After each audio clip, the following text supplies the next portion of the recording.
तर नाना पटोलेंनी प्रदेशाध्यक्षपदाचा राजीनामा दिल्याची माहिती सूत्रांकडून मिळत आहे। नाना पटोले यांनी प्रदेशाध्यक्षपदाचा राजीनामा दिलेला आहे।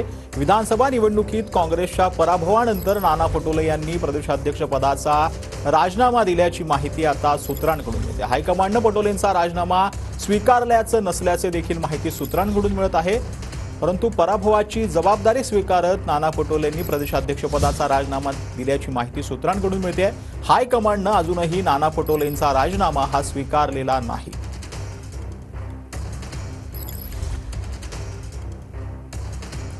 नाना पटोलेंच्या प्रदेशाध्यक्षपदाचा राजीनामा पाहायला मिळतोय। सूत्रांकडून ही माहिती मिळते। दिल्लीमध्ये हायकमांडकडे राजीनामा जो आहे तो सुपूर्द केलेला आहे नाना पटोलेंनी, परंतु अजूनही नाना पटोलेंच्या महाराष्ट्राच्या काँग्रेस प्रदेशाध्यक्षपदाचा राजीनामा हायकमांडने अजूनही स्वीकारलेला नाही। विधानसभा निवडणुकीत झालेल्या पराभवानंतर प्रदेशाध्यक्ष नाना पटोले यांनी हा राजीनामा सुपूर्द केलाय, परंतु दिल्लीतील हायकमांडकडून त्यांचा राजीनामा अजूनही स्वीकारण्यात आलेला नाही, अशी माहिती जी आहे ती आता सूत्रांकडून मिळत आहे।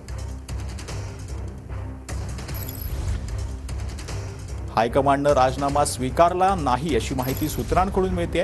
राजीनामा देण्याची ही वेळ नाही असं हायकमांड बोलल्याची माहिती आता समोर येते। नाना पटोलेंच्या प्रदेशाध्यक्षपदाचा राजीनामा त्यांनी दिल्याची माहिती सूत्रांकडून मिळत आहे।